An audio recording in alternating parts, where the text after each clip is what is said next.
En effet, le Seigneur lui-même a un signal donné à la voix d'un archange et au son de la trompette de Dieu descendra du ciel. Et ceux qui sont morts en Christ ressusciteront d'abord. Ensuite, nous qui serons encore en vie, nous serons tous ensemble enlevés avec eux sur des nuées à la rencontre du Seigneur dans les airs.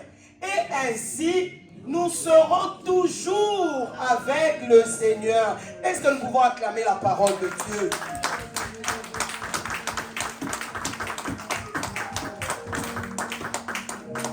Amen. Nous pouvons prendre nos places. Amen. Amen. Ça, c'est le retour de Jésus-Christ. C'est le retour de Jésus-Christ. C'est dit avec un tel calme, avec une telle assurance, parce que c'est la vérité. Il n'y a même pas eu besoin de l'expliquer par plusieurs choses. Il n'y a même pas eu besoin d'argumenter quoi que ce soit. Ça a tout simplement été dit. L'ange d'abord dit, pourquoi vous restez là à regarder le ciel? Ce Jésus que vous avez vu partir, il reviendra de la même manière. Point. Il n'a pas commencé à dire, oui, vous savez, l'effet de la pesanteur, l'effet de ceci, l'effet de cela. Non. Il a dit, ce Jésus que vous avez vu partir, de la même manière, il reviendra. Point. Une assurance, une déclaration simple, mais tellement forte. Pourquoi? Parce que c'est la vérité. Quand on parle de la vérité, on n'a pas besoin souvent de beaucoup argumenter. Même un enfant qui vient te parler, un enfant, tu dis, mais c'est toi, est-ce que c'est toi qui as pris telle chose? L'enfant, s'il sait que ce n'est pas lui, il va juste te dire, non maman, non papa. Mais si c'est lui qui avait pris et qui sait qu'il ne devrait pas prendre, il va commencer à faire des discours. Avant de répondre à la vraie question, il va te dire, oui mais tu sais, moi j'étais fatigué, et puis oui mais tu sais, moi quand je suis rentré j'avais faim, et puis il n'y avait rien à manger, et puis ben, finalement j'ai pris. Pourquoi? Parce qu'il sait déjà qu'il a besoin de convaincre la personne.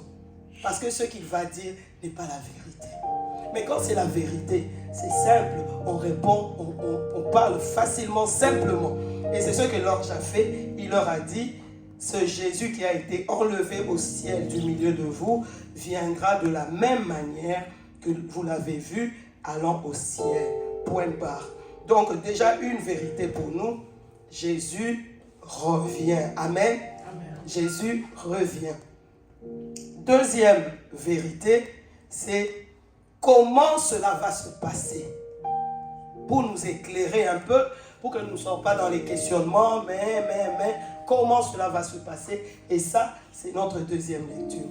La Bible dit, en effet, au signal donné, sitôt que la voix de l'archange et le son de la trompette divine retentiront, le Seigneur lui-même descendra du ciel. Et ceux qui sont morts unis à Christ ressusciteront en premier lieu. Ensuite, nous qui serons restés en vie à ce moment-là, nous serons enlevés ensemble avec eux dans les nuées pour rencontrer le Seigneur dans les airs. Ainsi, nous serons pour toujours avec le Seigneur. Ça, c'est deux vérités que, qu'on le veuille, qu'on ne le veuille pas, qu'on doute, qu'on ne doute pas, qu'on se pose des questions, qu'on se tourmente, qu'on ne se tourmente pas, qu'on s'agite, qu'on ne s'agite pas, c'est une vérité qui reste comme ça. Ça ne bougera jamais. Le monde peut faire tout ce qu'il veut. Le monde peut aller sur la Lune. Le monde peut aller sur Mars. Le monde peut aller vivre au Jupiter, je ne sais pas quoi. Les hommes peuvent aller vivre sous l'eau. Pour dire construisons un monde sous. Les hommes peuvent faire tout ce qu'ils veulent. Ça, c'est une vérité qui ne bougera jamais. Jésus-Christ revient. Jésus-Christ reviendra. Jésus-Christ revient. Que nous soyons en forme, que nous ne soyons pas en forme, que nous soyons contents, que nous ne soyons pas contents de cette nouvelle-là, c'est une vérité. Jésus-Christ revient. Maintenant, c'est pour ça que j'ai dit quelque chose qui ne dépend pas des hommes. Quelque chose qui ne dépend pas de nous. Maintenant, qu'est-ce qui dépend de nous? Vivre par la foi. Pourquoi vivre par la foi? Pourquoi vivre par la foi? La Bible, nous allons prendre Hébreux 10, le verset 38, un verset qu'on connaît tous. Hébreux 10, verset 38. Je lis la parole de Dieu. Et le juste vivra par la foi. Mais s'il revient en arrière, je ne prends pas plaisir en lui. Le juste vivra par la foi. S'il revient en arrière, revenir en arrière, c'est-à-dire dans la vie, il y a eu la vie sans la foi et maintenant il y a la vie dans la foi. La vie par la foi. Maintenant, ce que Dieu déclare, c'est que le juste, nous vivrons par la foi. Mais si jamais, par malheur, il nous arrive de faire marche arrière, Dieu dit, il ne prendra pas plaisir en nous. Amen. C'est-à-dire que le désir de Dieu, c'est que le jour où Jésus-Christ reviendra, qu'il nous trouve dans la foi. Amen. C'est juste ça. Le jour où Jésus-Christ reviendra, qu'il nous trouve dans la foi. Maintenant, il y a une vérité que nous avons lue dans 1 Thessaloniciens 4. La Bible dit, le verset 1 Thessaloniciens 4, le verset 15. Rafa, s'il te plaît. La Bible dit, nous les vivants, restés pour le retour du Seigneur, nous ne dévancerons pas ceux qui sont morts. C'est-à-dire que le retour de Jésus peut nous trouver encore vivants. Si le retour de Jésus nous trouve vivants, que le retour de Jésus nous trouve dans la foi. Mais le retour de Jésus peut arriver aussi pendant que nous sommes déjà morts. Mais si nous mourons avant le retour de Jésus, que nous mourrons dans la foi. Amen. Donc que nous soyons vivants au retour de Christ, que nous soyons déjà morts au retour de Christ, vivons toujours dans la foi ou mourons dans la foi. Ça, c'est ce qui nous est dit. Maintenant, donc, nous allons tout baser. Le retour de Jésus, c'est juste une réalité, une vérité. Donc, moi, je n'ai pas... Dans mon cœur, il n'y avait pas besoin de développer cela. C'est le retour de Jésus. Il revient. Il va chercher ce qui lui appartient. Maintenant, nous savons qu'il lui appartient. Celui qui lui appartient, c'est celui qui est dans la foi. Donc, ce qui nous concerne en tout cas, et c'est de ça que nous allons parler, c'est comment vivre dans la foi, comment rester dans la foi. Parce que on va dire oui, la foi, c'est quoi la foi? On va dire oui, la foi, c'est une ferme assurance, des choses qu'on espère, une démonstration de celles qu'on ne voit pas. Mais bon, tu dis ça à quelqu'un, après tu lui dis, est-ce que tu vis, comment tu manifestes la foi? Il ne saura pas. La foi, c'est quelque chose de concret. La foi, c'est une vie. Ce n'est pas une déclaration pour dire, oui, j'ai une ferme assurance, je demande. Non, la foi, c'est la vie. Et donc, nous allons voir comment vivre, comment manifester justement que nous sommes dans une vie par la foi. Mais avant cela, en tout cas, j'ai voulu prendre deux exemples et après on développera deux exemples. Un exemple dans l'Ancien Testament et un exemple dans le Nouveau Testament. Dans l'Ancien Testament, nous allons prendre le livre d'Exode. Exode, chapitre 31, le verset 18. Exode 31, verset 18. Je lis la parole de Dieu. Lorsque l'Éternel eut fini de parler à Moïse sur le mont Sinaï, il lui donna les deux tables du témoignage, tables de pierre écrites du doigt de Dieu. 32.1, s'il te plaît. 32.1, après ce sera le 6. Le peuple voyait que Moïse tardait à descendre de la montagne. Alors il se rassembla autour d'Aaron et lui dit, allons, fais-nous des dieux qui marchent devant nous, Car ce Moïse, l'homme qui nous a fait sortir d'Égypte, nous ignorons ce qu'il est devenu. Le 6, après ce sera le 7. Le lendemain, ils se levèrent de bon matin et offrirent des holocaustes et des sacrifices de communion. Le peuple s'assit pour manger et pour boire, puis ils se levèrent pour s'amuser. L'Éternel dit à Moïse, vas-y, descends. En effet, ton peuple, celui que tu as fait sortir d'Égypte, s'est corrompu. Le 8. Ils se sont bien vite écartés de la voie que je leur avais prescrite. Ils se sont fait un veau en métal fondu, se sont prosternés devant lui, lui ont offert des sacrifices et ont dit, Israël, voici tes dieux qui t'ont fait sortir d'Égypte. Amen. C'est Moïse, je replace le contexte. Dieu convoque Moïse qui monte à la montagne pour rencontrer Dieu. Moïse monte. Moïse fait 40 jours et 40 nuits dans la présence de Dieu. Moïse échange avec Dieu. Dieu parle avec Moïse. Et la finalité, c'était que pour que Dieu puisse lui remettre les tables de la loi, où étaient écrits les 10 commandements. C'était ça la finalité. Sauf que 40 jours, 40 nuits, c'est beaucoup. Le peuple était en bas de la montagne. Ils ont vu Moïse monter. Moïse est monté, premier jour, ok, deuxième jour, ok, troisième jour, les gens commencent à dire, ah, il revient pas, on ne sait pas, qu'est-ce qu'il en est. Moïse était dans la présence de Dieu. Je vais prendre le texte, comme ça Moïse était dans la présence de Dieu. Moïse était en train de parler avec Dieu. Moïse était en train d'échanger avec Dieu. Mais ceux qui étaient en bas de la montagne, ils ne savaient pas ce qui était en train de se faire. Et du coup, il fallait qu'ils s'occupent.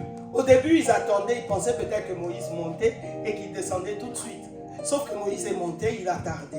Et eux, il fallait qu'ils s'occupent. Donc, pour s'occuper, ils ont dit à Aaron, le frère de Moïse, fais-nous un Dieu. Fais-nous un Dieu. Et Aaron leur dit, donnez-moi tous vos bijoux en or là.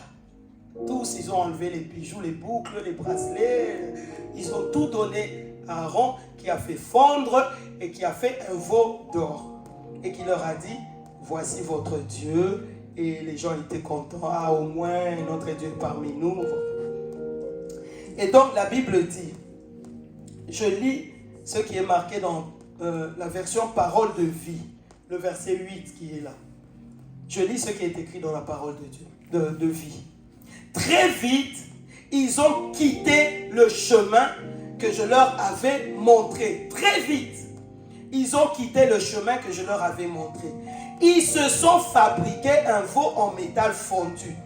Ils se sont mis à genoux devant lui et lui ont offert des sacrifices. Ensuite, ils ont dit, voici notre Dieu qui nous a fait sortir d'Égypte. Le peuple de Dieu n'a pas su attendre. N'a pas su attendre le retour de Moïse. Le peuple de Dieu n'a pas su attendre le retour de Moïse.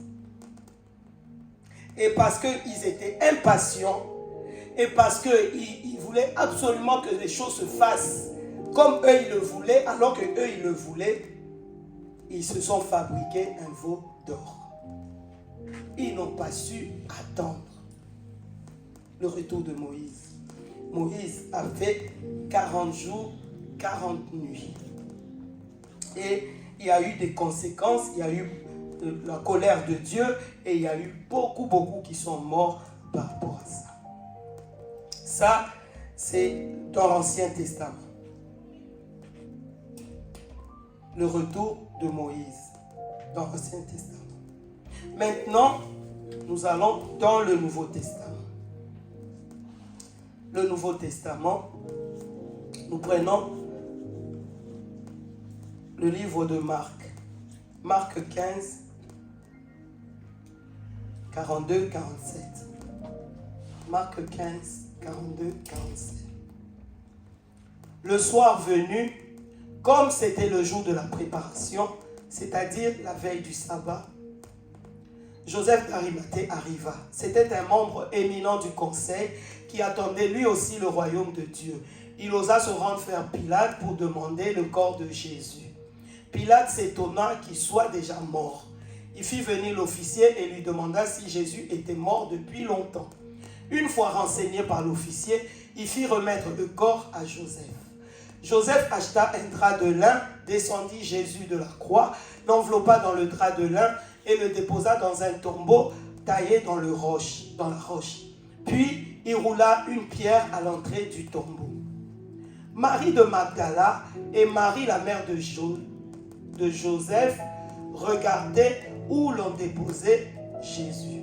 Amen. Jésus est mort. Le verset 42 nous dit, Jésus est mort la veille du sabbat. Il y a des choses, déjà le timing de Dieu, Dieu est sage, Dieu est intelligent. Rien de tout ce que Dieu fait n'est fait au hasard. Dieu connaît la fin d'une chose avant son commencement. C'est-à-dire que tout ce que Dieu fait, tout ce que Dieu permet, il sait pourquoi il fait ça. Il sait où il veut aller. Il sait qu'est-ce qu'il veut faire après ça. Et même la parole de Dieu, lorsque la parole de Dieu parle d'une chose, ce n'est pas en vain. La Bible dit, Jésus est mort la veille du sabbat. Jésus est mort la veille du sabbat. Et même quand Jésus était à la croix, qu'il agonisait encore, les soldats, ils se sont approchés. Pourquoi ils se sont approchés? Ils voulaient achever Jésus. Pourquoi ils voulaient achever Jésus? Parce que le lendemain, c'était sabbat. Et comme sabbat, on ne fait rien pendant le sabbat, il fallait que Jésus meure, comme ça ils en finissent, et puis eux, ils pouvaient aller rentrer chez eux, préparer à manger, préparer tout pour le temps du sabbat. Mais lorsqu'ils sont arrivés, c'est ce que même Pilate était surpris, ils sont arrivés pour regarder Jésus et ils ont trouvé que Jésus était déjà mort. Parce que personne ne pouvait mettre la main sur Jésus. C'est Jésus lui-même qui devrait rendre son esprit à Dieu. Tout ça, il n'y a pas de hasard.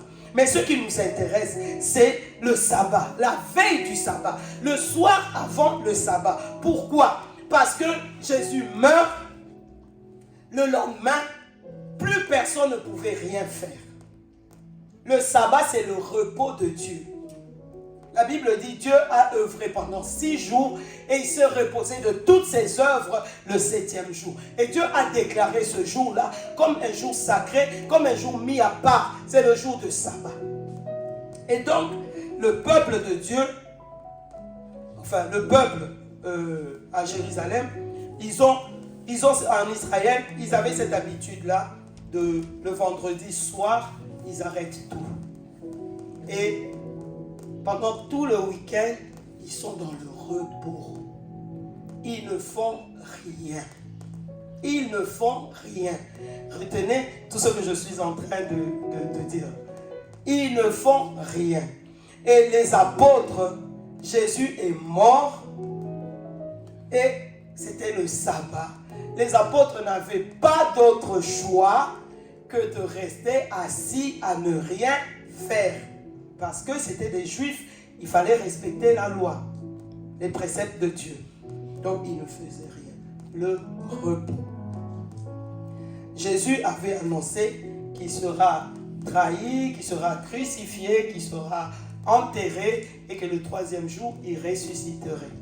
Ça, les apôtres le savaient. Mais Jésus, il décède. Les apôtres, ils ne peuvent rien faire parce que c'est le sabbat. Ils ont été contraints de ne rien faire. Ils ont été obligés à ne rien faire. Parce que ça, c'est la volonté de Dieu. La première chose que je vais dire, quand tu as une promesse de Dieu, rentre dans le repos. Amen. Quand tu as une promesse de Dieu, quand tu as une promesse de Dieu, rentre dans le repos. Et c'est ce que Dieu veut d'ailleurs.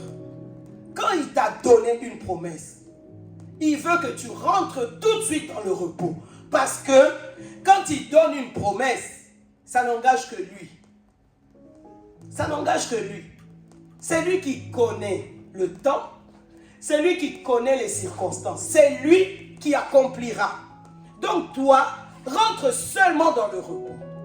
Mais maintenant, le repos, il y a beaucoup. Ça, c'était pour nous faire comprendre. Ils étaient pendant le sabbat. Mais nous, le repos de Christ, c'est quoi le repos pour nous? Lorsque je reçois une parole, une promesse de Dieu, c'est quoi rentrer dans le repos de Dieu?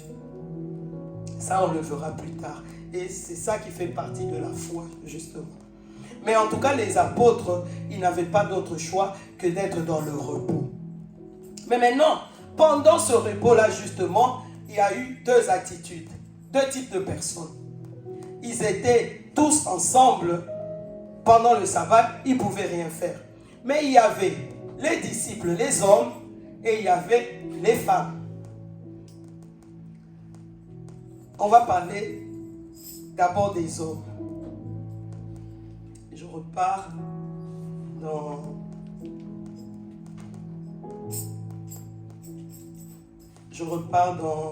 Marc.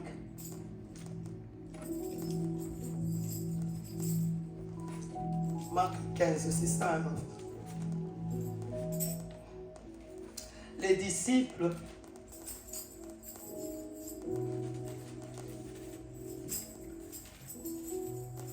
les hommes et les femmes n'ont pas eu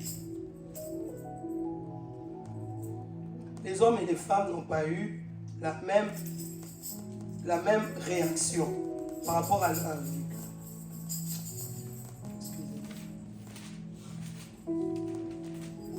Par rapport à leur réaction, les hommes et les femmes n'ont pas eu la même réaction. Les hommes étaient restés à l'intérieur. Je vais parler d'abord des femmes. Dès que le sabbat a pris fin, les femmes sont sorties. Les femmes sont sorties avec des aromates, avec des feuilles. Elles ont couru vers le tombeau. Les femmes, elles ont couru vers les tombeaux. Les hommes sont restés à la maison. Les femmes ont couru dans le tombeau et elles arrivent, il n'y a pas Jésus.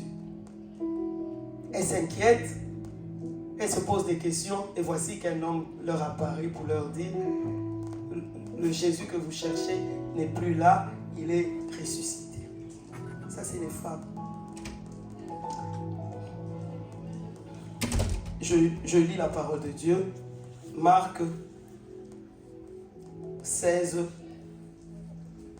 premier verset. Lorsque le sabbat fut passé, Marie de Magdala, Marie mère de Jacques et Salomé achetèrent des aromates afin d'aller embaumer Jésus.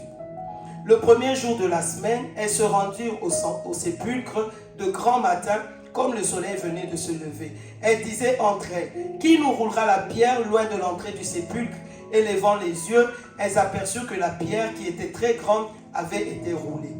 Elles entrèrent dans le sépulcre, virent un jeune homme assis à droite, vêtu d'une robe blanche, et elles furent épouvantées.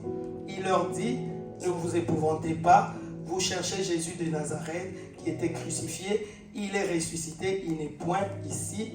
Voici le lieu où on l'avait mis. Mais allez dire à ses disciples et à Pierre qui vous précède à Galilée. Ça, c'est les femmes.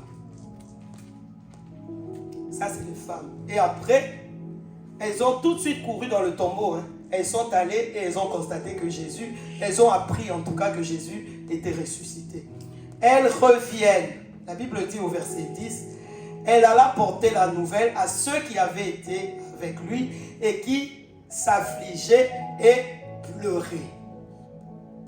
Les femmes qui étaient aussi dans le sabbat avec les autres disciples, dès que le sabbat est fini, elles sont vite courues, elles sont allées acheter des aromates, des plantes, elles sont allées pour embaumer Jésus et elles ont appris que Jésus était ressuscité. Et les hommes étaient où? les hommes étaient dans la maison, les hommes s'affligeaient et pleuraient. Les hommes s'affligeaient. Dans d'autres versions, on dit ils étaient tristes, je ne sais pas, voilà. Les hommes étaient tristes et pleuraient. Bien-aimés, ils étaient tristes et ils pleuraient. Quand ils entendirent qu'il vivait et qu'elle l'avait vu, ils ne le crurent point. Ils ne crurent pas. Aux femmes qui sont allées au tombeau, elles ont vu, elles ramènent la nouvelle et ils n'ont pas cru. Pourquoi? La disposition de cœur. La disposition de cœur est très importante. Les femmes, pourquoi elles se sont levées de bon matin dès que le sabbat est fini? Parce que bien qu'ils étaient dans le sabbat, bien qu'elles étaient contraintes de ne rien faire, mais dans leur cœur, elles préparaient déjà. Elles n'étaient pas sans œuvrer. Elles préparaient. C'est comme quelqu'un qui est assis. Moi, je vois Papa Francis, il est assis comme ça. Mais on va dire, oui, il est assis. Maman Odette est à ses côtés. Mais dans leur cœur, Maman Odette est en train d'intercéder. Papa Francis est en train de se dire, oh là là, c'est la catastrophe. C'est la catastrophe. La disposition de cœur change tout. Et Maman Francis, Maman Odette, parce qu'elle était en train d'intercéder, le Saint-Esprit lui révèle des choses à faire. Et elle attend juste qu'on sonne la fin du sabbat, elle se lève, elle va chercher des aromates. Papa Francis qui était en train de se plaindre, oh là là, mais Jésus même, il nous avait dit, mais il est mort, maintenant comment on va faire, comment? On sonne la fin du sabbat, mais tellement tout ce qu'il a réuni au-dedans de lui, ça lui a pompé toute son énergie. Qu'est-ce qu'il lui reste à faire? C'est seulement de pleurer. Il ne peut pas se lever. Il ne peut pas sortir. Il reste là assis à se lamenter. Et souvent, c'est notre attitude. Soit nous sommes dans la première attitude, soit nous sommes dans la deuxième attitude. Dieu nous promet des choses. Dieu nous fait une promesse. La première des choses, nous rentrons dans le repos de Jésus-Christ. Par rapport à cette situation-là, je suis en train de faire mes démarches pour ma régularisation par rapport à mes papiers. Dieu me dit, ne t'inquiète pas. Tu vois comment tu as quitté ton pays là pour arriver ici. Est-ce que tu penses vraiment que par toi-même tu pouvais arriver ici? Ah non Seigneur, je reconnais que c'est toi. Donc, sois dans la paix. Pour tes histoires de papier là, ça va se régulariser. Merci Seigneur. Je rentre dans la paix de Dieu. Mais je rentre dans la paix de Dieu. Qu'est-ce que je fais pendant ce temps? J'ai appris. Il y a les parlementaires se sont réunis, les députés, ils ont décidé qu'ils ne vont plus accorder les papiers. Ils ne vont plus accorder les papiers. Mais moi là vraiment, j'étais tranquille dans mon pays. Maintenant je suis ici, mais comment je vais faire pour travailler? Mais comment je vais faire pour ceci? Mais comment et mes enfants et ceci et cela? Tu commences à t'agiter. Et il y a quelqu'un d'autre qui entend aussi la même nouvelle. Mais qui dit, non, moi, j'ai la promesse de Dieu. Même s'ils ont dit, Dieu est au-dessus de tout. S'il m'a promis, il le fera. Mais maintenant, qu'est-ce que moi je peux faire? Maman Mela, comment tu as fait pour régulariser ta situation? Tu sais, il y a un avocat là-bas qui est super. Je me lève, je vais voir l'avocat. Mais, je suis dans le repos. Je prépare déjà dans mon cœur. Mais demain, j'irai voir l'avocat. Je prépare mes papiers, tout ce qu'elle m'a dit. Je prépare. J'ai l'adresse. Je vais appeler ou je vais me rendre sur place pour prendre rendez-vous. Je me prépare. Et pendant que je me prépare là, je n'ai pas de temps pour des plaintes. Je n'ai pas de temps pour des lamentations. Je reste dans le repos. Même si il me faut passer en acte, même s'il me faut faire des choses, mais je reste dans le repos parce que je n'ai pas le temps pour des plaintes. Mais quelqu'un d'autre qui a juste entendu que les députés vont voter cette loi-là qui va empêcher maintenant les gens et qui fixe tout sur ça, son cœur n'est plus dans le repos. Son cœur devient agité. Ah, mais comment je vais faire? Ah, mais ceci, ah, mais ça. Qu'est-ce qui m'avait dit? Pourquoi je suis même venu ici? Ah, moi j'étais en Belgique. La Belgique même c'était mieux. Pourquoi je suis venu ici? Et tu n'es pas dans le repos. Donc, tu ne peux même pas sentir l'orientation que Dieu va te donner. Tu ne peux même pas recevoir la solution que Dieu cherche à t'accorder. Même s'il crie à ton oreille, tu ne vas pas entendre. Là, les femmes sont allées, elles ont vu le tombeau vide. Il y avait une grande pierre, la Bible dit, qui était roulée devant. Elles sont arrivées, la pierre n'était plus. Elles sont entrées, Jésus n'était pas dans le tombeau. Même pas seulement ça, parce qu'elles-mêmes, elles se disaient, mais qui a enlevé le corps de notre Seigneur? Elles pensaient qu'il y avait quelqu'un qui était venu. Mais finalement, il y a quelqu'un qui est venu leur dire, non, on ne l'a pas enlevé, mais il est lui-même revenu à la vie. Les femmes ont entendu tout cela. Ils reviennent pour apporter la nouvelle. Mais eux, leur cœur était déjà rempli de tristesse, rempli de pleurs, que quand la nouvelle est venue, ça ne pouvait pas percuter leur cœur. Et du coup, ils n'ont pas cru à ce que les femmes leur disaient. Quelqu'un qui est agité et tourmenté, même si tu viens, tu lui dis, ah mais moi, maman m'a dit qu'il y a un avocat. Ah non, mais tu sais, comme le Parlement a déjà décidé, c'est fini. Hein. Maman elle a eu avant le Parlement. Non, c'était maman l'a eu après le Parlement. Non, c'était avant le Parlement. Mais là, maintenant, c'est le Parlement. C'est-à-dire que ton cœur, déjà, n'est plus dans la promesse. Tu as oublié complètement que Dieu t'avait fait une promesse. Tu as oublié totalement. Pourquoi? Parce que tu n'es pas resté dans le repos.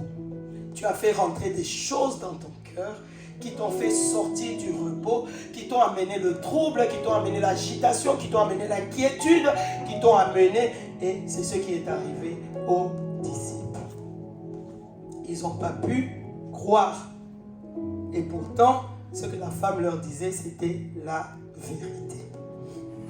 Donc, le repos est très important. Lorsqu'on nous dit Jésus revient, c'est une parole qui nous est donnée. Il nous est donné pourquoi. Raphaël, tu peux revenir sur 1 Thessaloniciens, s'il te plaît.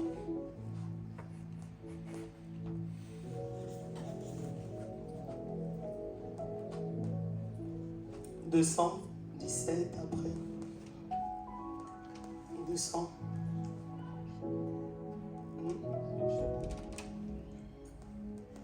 C'est ça.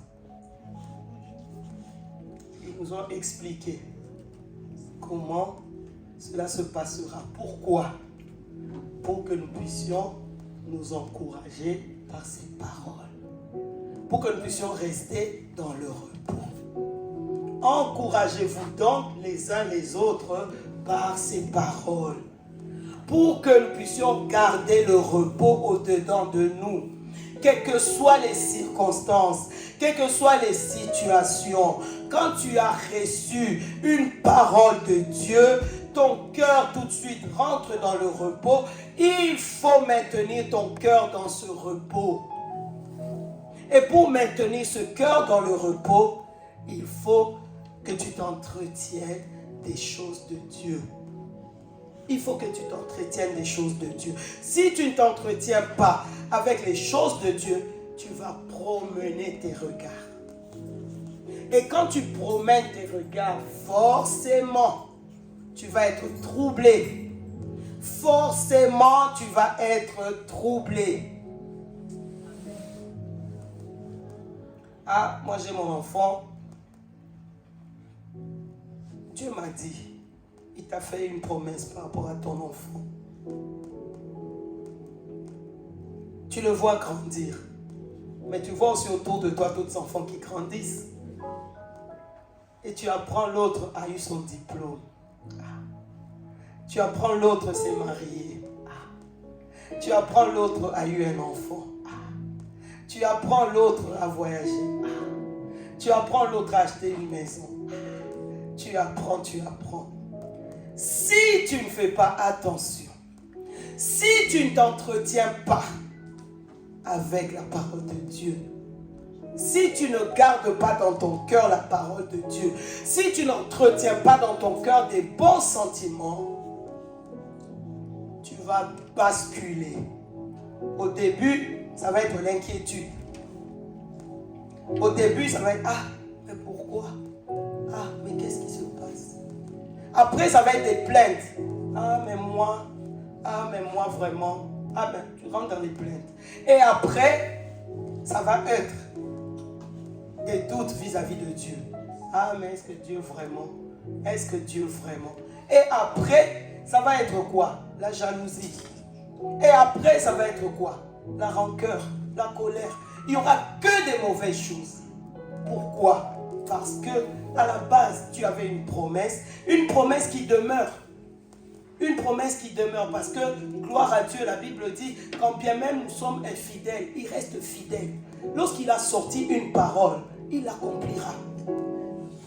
Il l'accomplira. Il reste fidèle.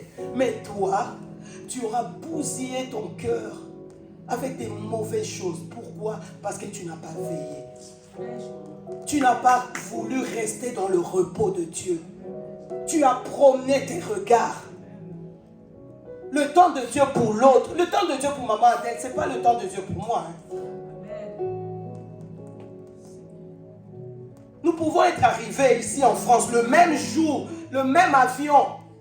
Nous avons commencé nos démarches ensemble. Est-ce qu'il n'y en a pas?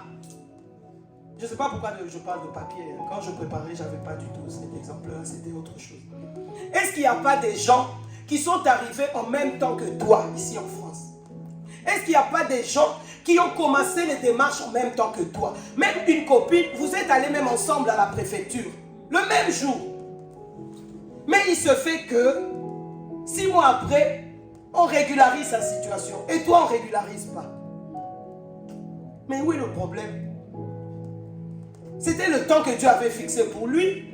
Ce n'est pas le temps que Dieu avait fixé pour toi. Tu ne t'appelles pas Mélanie, que je sache. Tu ne t'appelles pas Kwasi, tu n'as pas le nombre d'enfants qu'elle a.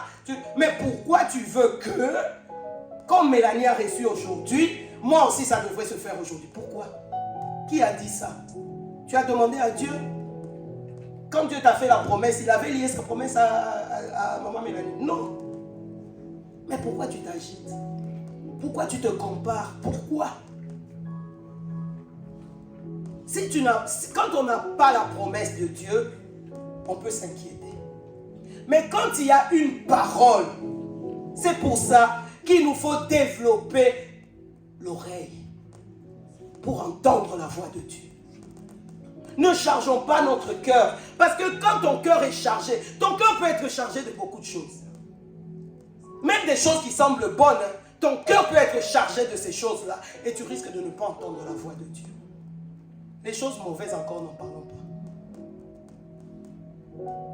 Que nos cœurs soient dans le repos. De 1, pour entendre la parole de Dieu. Et de 2, pour nous entretenir et rester dans l'attente et demeurer dans le repos de Dieu. Ça, c'est important. C'est important. Dieu est maître, nous avons encore chanté. Dieu est élevé au-dessus de tout. Dieu est souverain. Personne ne peut venir devant Dieu et lui dire pourquoi tu as choisi comme ça. Non, il est Dieu. Il fait comme il veut. Il fait quand il veut. Il fait comme il veut. Il le fait à qui il veut. On ne peut pas lui demander des comptes. S'il a choisi quelqu'un qui arrive aujourd'hui même, qui va à la préfecture, il est arrivé il y a 2 semaines, il va à la préfecture, on lui accorde un rendez-vous, 3 mois après il a ses papiers. C'est Dieu qui a voulu. Tu ne vas pas venir devant Dieu, oui mais moi ça fait 6 ans. Non, il est Dieu. Mais nos cœurs, nous devons garder nos cœurs dans le repos. Nous devons garder nos cœurs dans le repos. Et ce repos-là, là je parle que par rapport à nous, mais dans tout ce que nous faisons, n'oublions pas qu'il y a le diable.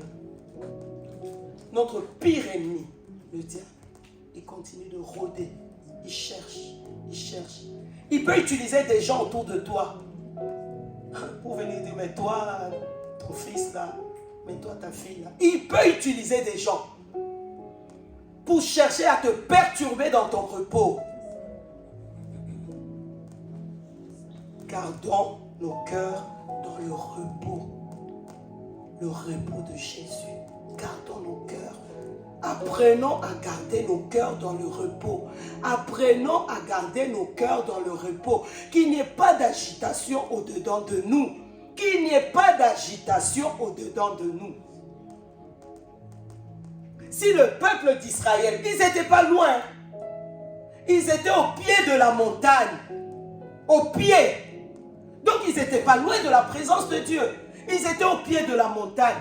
Ils ont vu Moïse monter. Ils ont vu Moïse rentrer dans la nuée. Ils ont vu. Ils étaient au pied. Mais ils n'ont pas su garder leur cœur. Et ils se sont fait un veau d'or. Tu ne gardes pas ton cœur dans le repos de Dieu. Tu vas chercher des solutions par toi-même. Tu vas te faire des dieux. Au lieu de regarder à Dieu, Maman Mela va devenir ton Dieu. Maman Mela, excuse-moi aujourd'hui. Je n'avais pas du tout préparé cet exemple-là. Mais... Maman Mela risque de devenir ton Dieu. Au lieu de prier, tu reçois le courrier de la préfecture.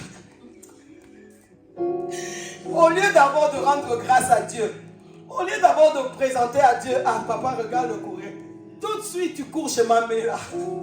Mamela, regarde le courrier que j'ai reçu. Et elle aussi, pour peu que le diable, qu'elle est maillon faible, que le diable se serve d'elle.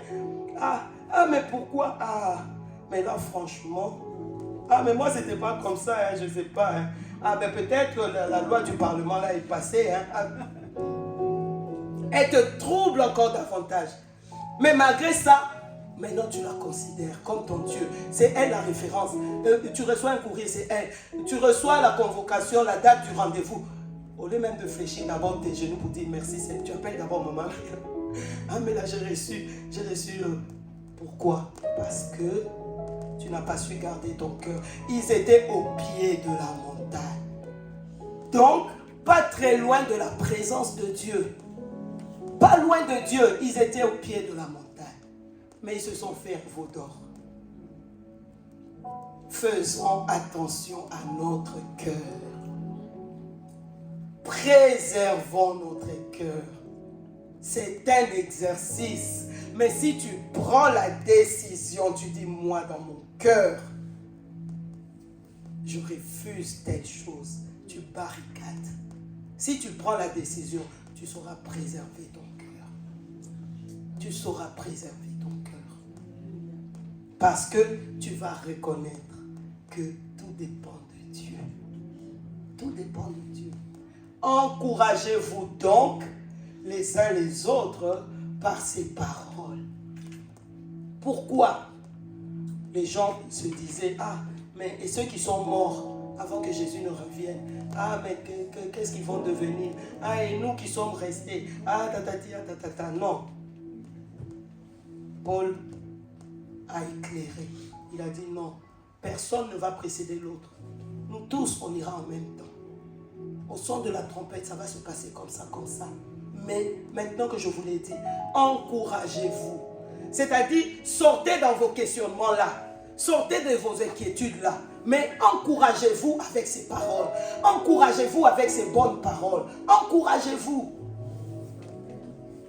Et c'est notre rôle à nous les chrétiens. Nous devons nous encourager les uns les autres. Je viens te dire, mais voici telle chose qui m'est arrivée. Et moi je viens encore, mais vraiment, j'enfonce encore le clou.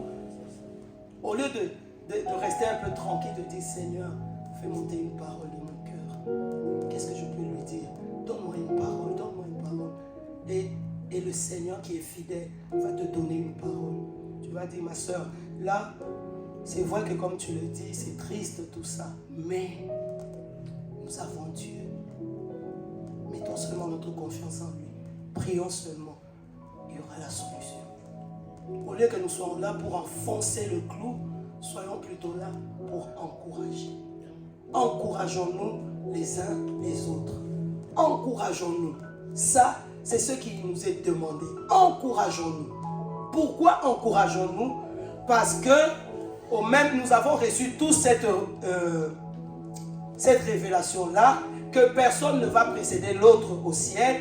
Les morts vont d'abord ressusciter, mais ce n'est pas parce qu'ils ont ressuscité qu'ils vont aller en premier, non. Ils vont ressusciter et tous ensemble, nous allons rejoindre Jésus au même moment. Mais malgré que nous avons reçu cette parole-là, parmi nous, il y aura un moment où moi, je vais commencer à douter. Ah, est-ce que vraiment? Mais toi, pendant que moi je doute, toi tu es encore fort dans cette parole-là.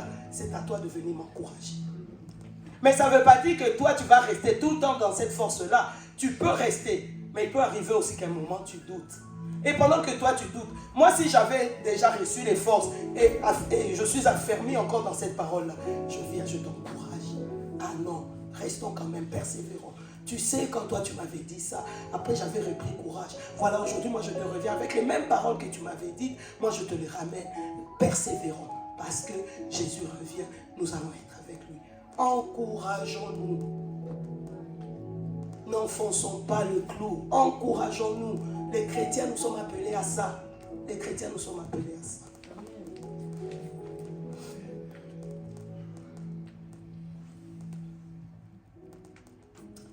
Et donc,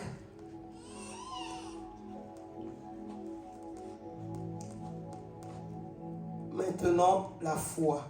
Parce que tout ce que j'ai dit là, déjà ça englobe la foi. Ça exprime déjà la foi. Parce que ça part d'une parole de Dieu, ça part d'une promesse de Dieu. Et après, il y a des situations compliquées qui viennent. Mais la Bible nous dit, Rafa, Hébreux 10, le verset 38, s'il te plaît. Je relis. Et le juste vivra par la foi. Mais s'il revient en arrière, je ne prends pas plaisir en lui. Donc, en attendant le retour de Jésus, déjà ne soyons pas morts. Parce que le juste vivra. Ne soyons pas morts, soyons vivants. Que notre foi ne soit pas une foi morte. Une foi morte, c'est quoi? C'est une foi sans les œuvres. C'est la parole qui le dit, c'est pas moi. Une foi sans les œuvres est une foi morte. Nous ne sommes pas sauvés par nos œuvres, mais nos œuvres font vivre notre foi. Une foi sans les œuvres est une foi morte. Tu peux dire tout ce que tu veux, tu peux venir à l'église tous les jours, tu peux prier, tu peux parler en langue, tu peux faire tout ce que tu veux. Ta foi sans les œuvres est une foi morte. C'est la Bible qui le dit. Donc, il nous faut déjà être vivants par rapport à la foi. Et il nous faut vivre par la foi. Notre vie là, c'est par la foi. Hébreux 11. Hébreux 11, mais le premier verset, je vais voir. C'est à partir du 4, mais le premier verset. Parce qu'il nous faut vivre par la foi. Or, c'est quoi la foi? La foi, c'est la ferme assurance des choses qu'on espère, la démonstration de celles qu'on ne voit pas. C'est à cause d'elle que les anciens ont reçu un témoignage favorable de la part de Dieu. Par la foi, nous comprenons que l'univers a été formé par la parole de Dieu, de sorte que le monde visible n'a pas été fait à partir des choses visibles. C'est par la foi, ça commence là. Maintenant, moi, en tout cas, le Saint-Esprit, c'est comme ça qu'il m'a orienté. Comment vivre par la foi. Tout ce qui nous est, ce sont des exemples, c'est des personnes qui sont citées. Il y a Abel, il y a Noé, il y a Abraham, il y a Samson, il y a David, il y a beaucoup de personnes qui sont citées, mais ils ne sont pas cités au hasard. On a dit que rien n'est hasard dans la parole de Dieu. Ils ont été cités pour que nous puissions prendre ces exemples-là et saisir déjà comment vivre par la foi. Donc nous commençons par la foi. C'est par la foi qu'Abel a offert à Dieu un sacrifice plus grand que celui de Caïn. C'est grâce à elle qu'il a été déclaré juste, car Dieu a prouvé ses offrandes. Et c'est par elle qu'il parle encore, bien qu'étant mort. Comment vivre par la foi? Comment vivre par la foi? En offrant des sacrifices à Dieu. Offrir des sacrifices à Dieu, c'est quoi?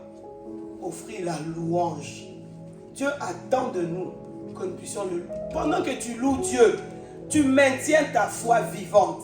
Pendant que tu loues Dieu, pendant que tu adores Dieu, tu maintiens ta foi vivante. Pendant que tu t'offres toi à Dieu, tu maintiens ta foi vivante. Pendant que tu évangélises, parce qu'on nous dit que offrons aussi à Dieu des victimes spirituelles.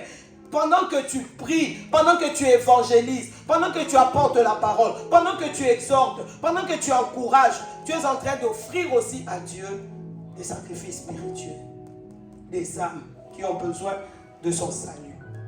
Donc, la foi, nous faisons vivre notre foi en offrant des sacrifices à Dieu. Et donc, mon frère, ma soeur, déjà nous-mêmes, dans nos temps personnels, ayons des temps de louange à Dieu. Ayons des temps de louange. Ayons des temps d'adoration. Mais ayons aussi des temps de partager la parole de Dieu. Verset 5. C'est à cause de sa foi qu'Enoch a été enlevé pour échapper à la mort. Avant d'être enlevé, il avait en effet reçu le témoignage qu'il était agréable à Dieu. Par la foi, Enoch a été enlevé. Pourquoi? Parce qu'il a reçu de Dieu un témoignage favorable. Et nous, dans tout ce que nous faisons, que cela soit ce que nous pensons dans nos cœurs, que cela soit des paroles qui sortent de nos bouches, ayons toujours cela en cœur. Est-ce que je suis agréable à Dieu? Est-ce que je suis agréable à Dieu? À cause de sa foi, Enoch a été agréable à Dieu. À cause de sa foi. Cherchons, notre démarche doit être de plaire à Dieu. Verset 7. C'est par la foi que Noé, averti des événements que l'on ne voyait pas encore et rempli d'une crainte respectueuse, a construit une arche pour sauver sa famille. Et il devient héritier de la justice qui s'obtient par la foi. Alors que le monde entier était condamné, alors que Dieu avait décidé de détruire le monde, il y a une personne qui a obtenu la justice par sa foi. Il a obtenu, il est devenu héritier de la justice par sa foi. Par sa foi. Pourquoi? Il a été averti et il a été rempli de crainte. Il a obéi à Dieu. L'obéissance entretient notre foi. L'obéissance nous donne d'être dans une foi vivante. Verset 11. C'est aussi par la foi que Sarah elle-même a été rendue capable d'avoir une descendance. Malgré son âge avancé, elle a donné naissance. Nous sommes dans la foi, nous sommes appelés à enfanter. Nous devons enfanter. Nous devons enfanter. Et notre premier enfantement, ce sont nos enfants. Nous les avons enfantés dans la chair. Mais nous sommes appelés à les enfanter dans l'esprit. Présentons Dieu à nos enfants. Pas seulement par des paroles, notre vie. Notre vie doit donner envie à nos enfants de venir à Dieu. Enfantons nos enfants, les enfants que nous avons eus dans la chair, enfantons-les spirituellement, qui deviennent des enfants de Dieu. Donc la foi doit nous emmener. Pour que notre foi soit vivante, nous devons enfanter. Mais pas que nos enfants. Nous devons parler de Dieu autour de nous. Pour que d'autres personnes aussi entendent la bonne nouvelle et qu'ils naissent de nouveau. Verset 17. Je vais aller un peu plus vite. C'est par la foi qu'Abraham a offert Isaac lorsqu'il a été mis à l'épreuve. Oui, il a offert son fils unique en sacrifice, bien qu'il ait reçu les promesses. Ça, c'est ce qui blesse souvent. C'est ce qui blesse souvent. Quelle est la disposition de ton cœur par rapport à toutes les bénédictions que Dieu t'a accordées? Quelle est la disposition de ton cœur? Dieu t'a donné les enfants, tu les gardes comme ça. Ils sont à moi, ils sont à moi. Dieu t'a donné un enfant qui est intelligent. Mais il est à moi, il est à moi. Tu ne veux pas que d'autres puissent être bénis par son intelligence. Tu ne veux pas que d'autres puissent être bénis par ses capacités. Est-ce que jusqu'à quel point tu es prêt? Il a offert le fils unique. Il n'y en avait pas deux. Et le fils de la promesse, Dieu a dit c'est par Isaac que tu auras une grande descendance. Mais malgré ça, il a été prêt. Il a pris un couteau. L'ange ne l'aurait pas arrêté, il aurait mis le couteau. Il ne jouait pas quand il faisait ça, Abraham.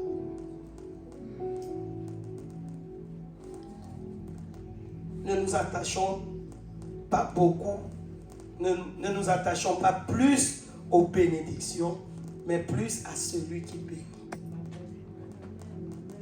Ne nous attachons pas plus aux bénédictions qu'à celui qui bénit. C'est juste une disposition de cœur. Peut-être que je ne viendrai jamais te demander ton sac à main. Peut-être. Je ne viendrai jamais te le demander. Mais la disposition de ton cœur doit être que si jamais un jour Maman Betty vient me demander, je donnerai. C'est une disposition de cœur. Soyons dans cette disposition-là. Verset 20-21.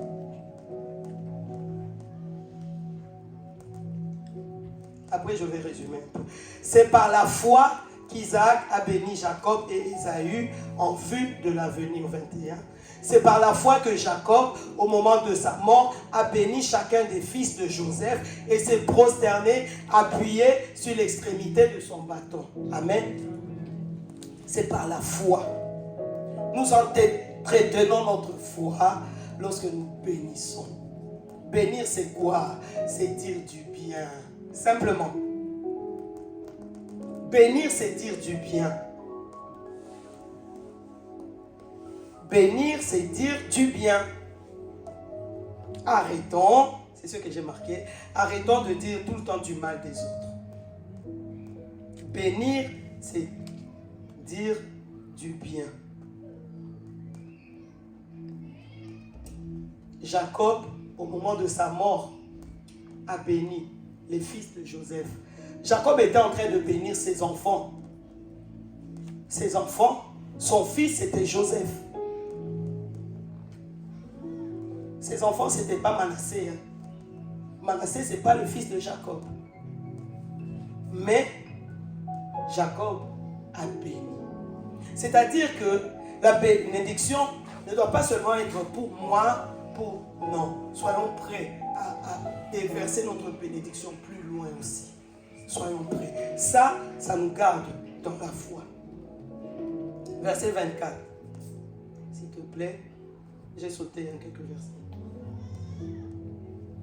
C'est par la foi que Moïse, devenu grand, a refusé d'être appelé fils de la fille du Pharaon.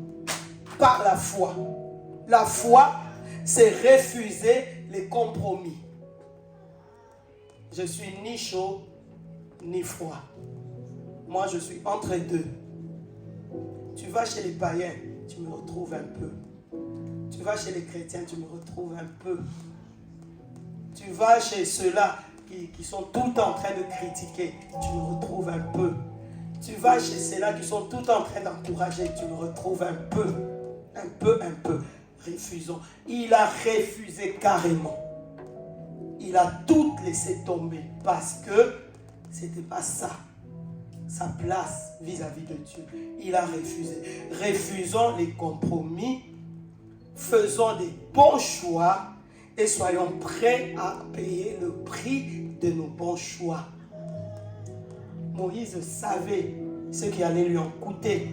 Il a abandonné tout le luxe, tous les avantages qu'il y avait dans le palais royal, le palais du Pharaon. Il s'est retrouvé dans un désert perdu, à garder des moutons, je ne sais pas quoi. Faisons les bons choix et soyons prêts, soyons disposés à payer le prix de ces bons choix. Refusons les compromis. Quand nous refusons des compromis, nous maintenons notre foi vivante.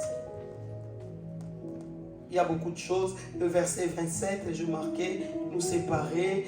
Il y a le verset 31. Mais tu vas aller sur Hébreux 12.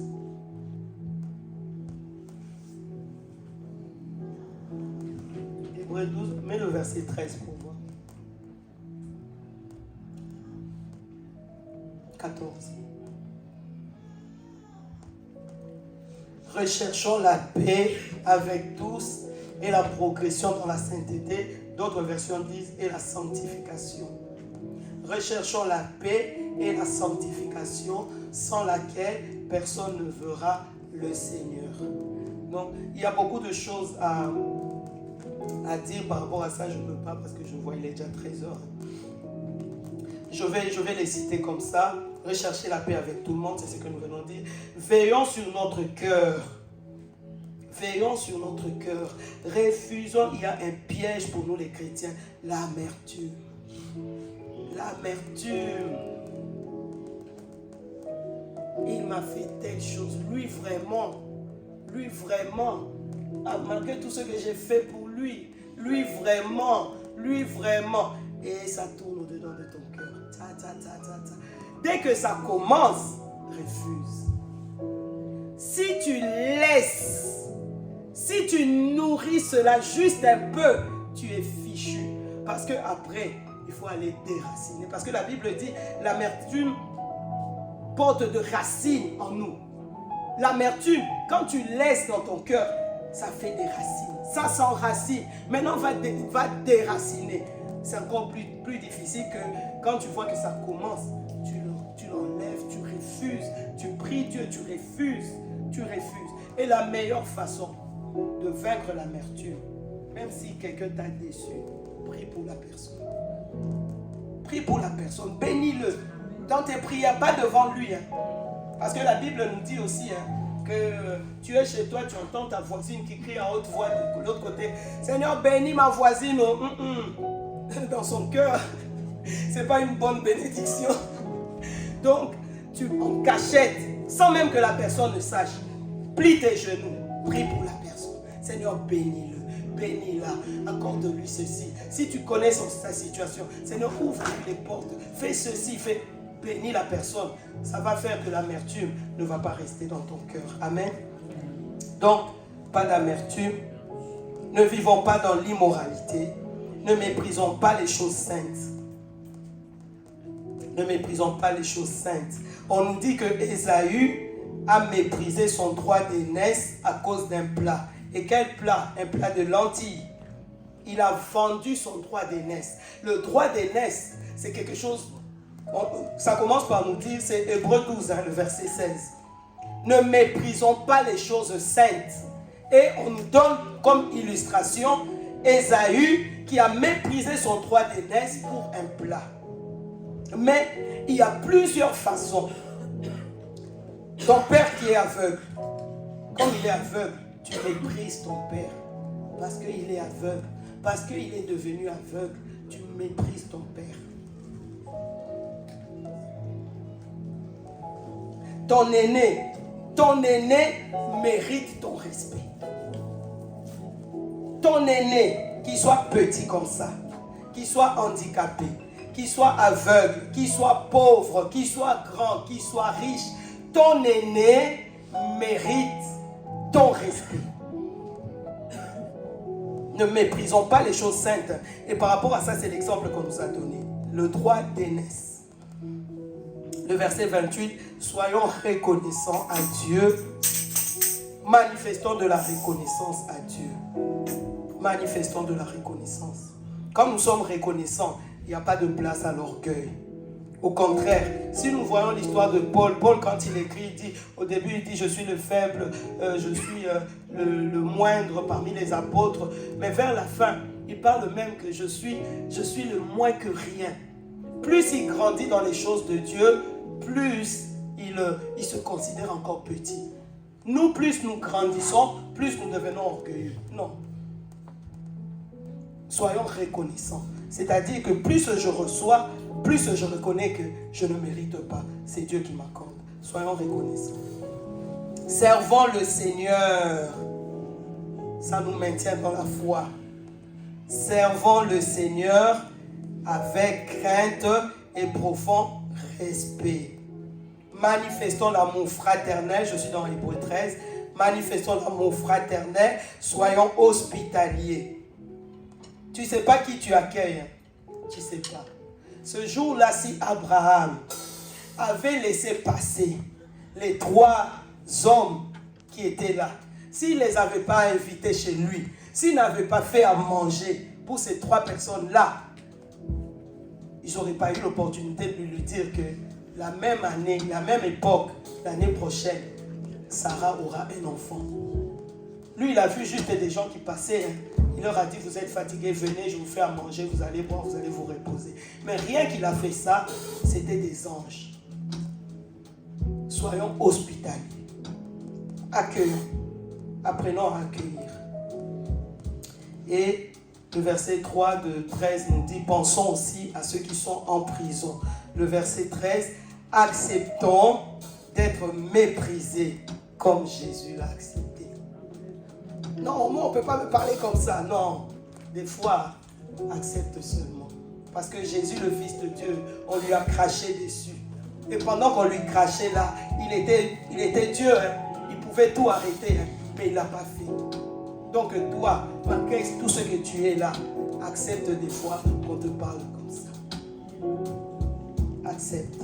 Acceptons d'être méprisés. C'est la Bible, le verset 13.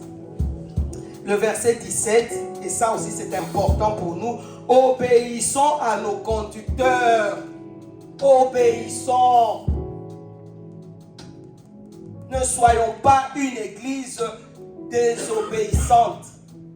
Soyons obéissants à nos conducteurs. Soyons obéissants. On dit arrivons à 10h. Oui, mais pourquoi tous les jours on arrive à 9h? Aujourd'hui on nous dit d'arriver à 10h. Oui, mais il faut qu'on t'explique tout par A plus B. Non. Si le conducteur a reçu quelque chose que ce jour-là, il nous faut être là à 9h. Mais pourquoi tu ne veux pas venir à nous? Soyons obéissants. Soyons obéissants. Faisons un jeûne de 21 jours. Faisons un jeûne de 21 jours. C'est le pasteur qui a dit, faisons un jeûne de 21 jours. Mais pourquoi 21 jours, les autres font 40? Mais si tu veux faire avec les autres, va là-bas. Que celui qui a déclaré 40 jours devienne ton conducteur. C'est pas compliqué. Mais si tu es là, que tu reconnais que la personne qui est là, c'est ton conducteur, obéis. Je ne le dis pas de moi-même. Obéissez à vos conducteurs et soumettez-vous à eux. Se soumettre, c'est plus grave que obéir. Se soumettre à vos conducteurs pour maintenir notre foi. Le verset 18, priez. Il nous faut prier pour maintenir la foi. Le verset 21, faire le bien sous toute forme. Faire le bien. Faire le bien. Sous toute forme, faire le bien. Faire le bien. Aller au-delà de nous. Moi, ce n'est pas parce que je suis en train de parler